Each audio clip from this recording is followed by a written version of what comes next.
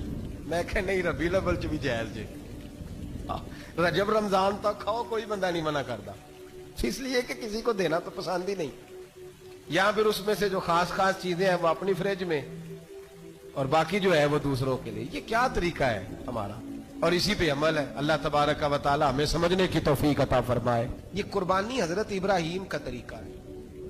حضور نے اگرچہ نبی پاک کی اپنی سنت تھی، یہ بھی کہہ سکتے تھے سنتی و سنت ابیکم ابراہیم، میری سنت ہے اور تمہارے باپ ابراہیم کی سنت ہے. یہ نہیں فرمایا. جب صحابہ نے کہا قربانی کیا ہے، فرمایا سنت ابیکم ابراہیم، یہ تمہارے باپ ابراہیم کی سنت ہے. ہر صاحب نصاب پر قربانی واجب ہے.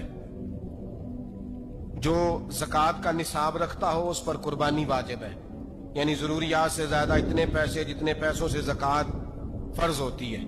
اتنے پیسے جس آدمی کے پاس قربانی سے پہلے پہلے آ جائیں اس آدمی پر قربانی کرنا واجب ہے.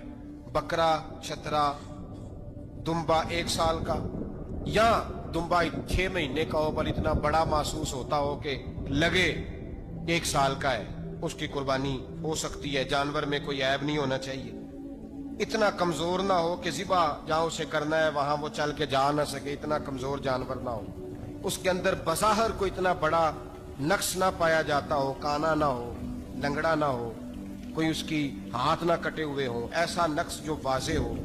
بکرا 1 سال کا, گائیں اور بھینس یہ 2 سال کی, اونٹ 5 سال کا.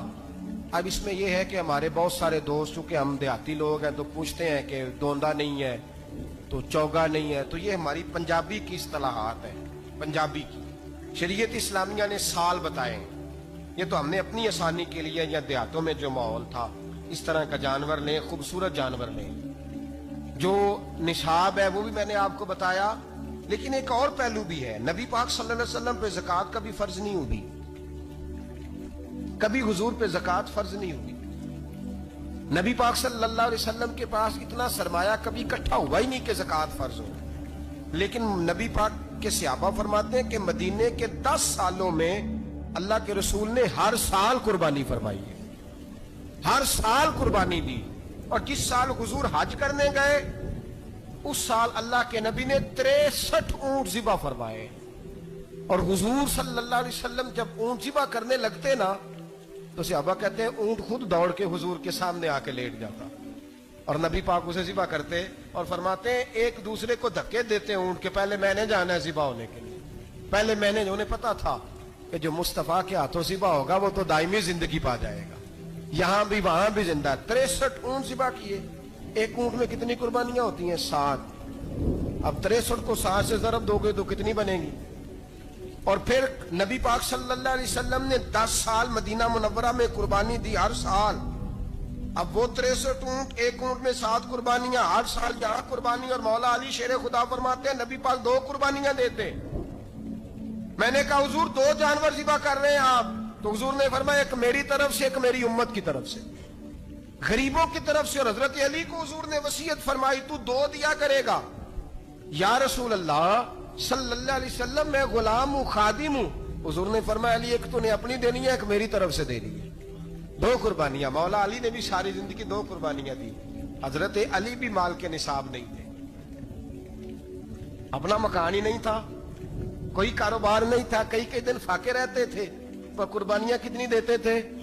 2. ہمارے پاس ویسے اگر سسرال میں, میکے میں, کزنوں میں کچھ شادی ہو جائے تو 50-60 ہزار کا خرچہ برابر ہے, وہ پکا ہے. اور قربانی کی باری غریب ہو گئے, سارے غریب ہو گئے. کہتے نہیں یہاں مشکل ہے. اور خدا کے بندے اللہ کے ساتھ تجارت کر, اس کے رستے میں 1 دے گا, رب تجھے 70 گنا اضافہ کے ساتھ عطا فرمائے گا. قربانی مال کے نصاب پہ ہے. کوشش کیا کریں کہ اللہ کے رستے میں جب دینا ہو پھر لیت اللہ سے بچیں, خوبصورت جانور لائیں. جن کو اللہ نے توفیق دی ہے ان کے لیے نصیحت ہے, جن کو اللہ نے توفیق دی. میں نے اپنے حضرت صاحب کو دیکھا ہے, وہ کہتے تھے کئی جانور اللہ نے بڑا نوازا ہے. کہتے ایک میرا ہے, ایک میرے ماں کا, ایک میرے باپ کا ہے, ایک میرے فلاں استاد صاحب کا, ایک میرے پیر صاحب کا ہے. یہ جانور غوث اعظم جیلانی کا نام کا دے رہا ہوں. اور پھر ایک بڑا خوبصورت جانور بندھا ہوتا اور حضرت خود ان کو چارہ ڈال رہے ہوتے. تو حضور یہ کیا ہے؟ فرمانے لگے یہ میں رسول اللہ کے نام پہ قربان کروں, یہ نبی پاک کے نام پر قربان کیا جائے گا. جن کو اللہ نے حیثیت دی ہے وہ کوشش کریں اپنے محبوب کی طرف سے بھی قربانی کریں. نبی پاک کے نام کی قربانی دے, خوبصورت سا جانور پیارا, پھر اس کی خدمت ہو, پھر اس کی قربانی دی جائے اور نبی پاک کے نام پر قربانی دی جائے. حضور نے خود وصیت فرمائی حضرت ابو بکر صدیق کو, قربانی بڑا حسین عمل ہے.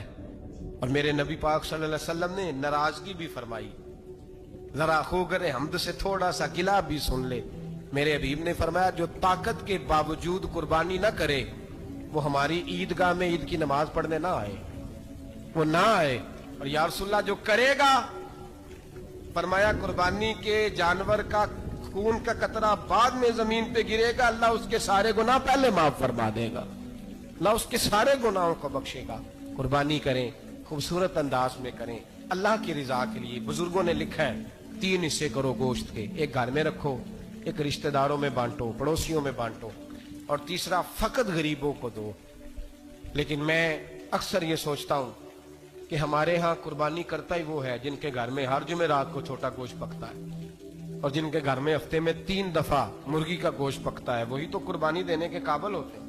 تو وہ بھی اگر قربانی کے بکرے میں سے بھی تیسرا رکھنا چاہیں تو اجازت تو ہے، میں نے کہا سارا رکھنے کی بھی اجازت ہے، لیکن اگر آپ مہربانی کریں، کوشش کریں کہ یار ہم تو سارا سال ہی کھاتے ہیں، اور ہمارے یہاں جو گوشت تقسیم ہوتا ہے نا وہ بھی باری لگی ہوئی ہے، ادھر سے پلیٹ آئی تھی گوشت کی تو ادھر سے بھر کے چلی گئی، بھئی اس نے کی ہے، اس کو بار بار گوشت دینے کا کیا مطلب ہے؟ آپ یہ دیکھیں عزیزوں میں، رشتہ داروں میں، اور میں اگر تھوڑا سا آپ کی توجہ کرانے میں کامیاب ہو جاؤں تو سفید پوش لوگوں کو دیکھیں، کچھ سفید پوش ہیں، سفید پوش جن کے اوپر قرضے ہیں، بیماریوں نے جکڑ لیا ہے، گھر میں بڑے بڑے سخت مریض آ گئے ہیں، سفید پوش پہلے دیا کرتے تھے، آپ ان سے پوچھتے ہیں صاحب قربانی، تو بات کو ٹالتے ہیں، وہ کہتے ہیں سوچ رہا ہوں کوئی حصہ ڈال جائے، پردہ پوشی کرتے ہیں، کہتے ہیں کہیں حصہ رکھا ہوا، پردہ پوش۔ اکثر وہ لوگ قربانی نہیں دے پاتے، اکثر دیا کرتے تھے اب نہیں دے پا رہے، کیوں؟ اس لیے کہ مشکلات ایسی آ گئیں۔ ان لوگوں کا خیال کریں، ان کے گھروں تک گوشت پہنچا کے آئیں، ان پر توجہ کریں۔ وہ سفید پوش آدمی کبھی ذکر نہیں کرے گا، کچھ تو ایسے ہیں جو خود پہنچ جاتے ہیں کہ ہمیں گوشت دیا جائے، لیکن کچھ سفید پوش ہیں لا یسألون الناس الحافا، اللہ فرماتے ہیں کچھ لوگ لپٹ لپٹ کے سوال نہیں کرتے، سفید پوشی کا بھرم رکھتے ہیں، کا مزاج نہیں۔ ان کی طرف دیکھیں، اپنے رشتہ داروں کو دیکھیں، خاص کر ان رشتہ داروں کو دیکھیں جن کا آپ کو پتہ ہے کہ غریب ہیں، مجبور ہیں، ان کے گھروں میں گوشت بھیجیں، غریب بیٹیوں، غریب بہنوں کا خیال کریں، اس طرف متوجہ ہوں، ان کے ساتھ اس نے سلوک کریں، اس طرف آپ لوگ خیال کریں۔ اللہ ہمیں سمجھنے کی توفیق عطا فرمائے۔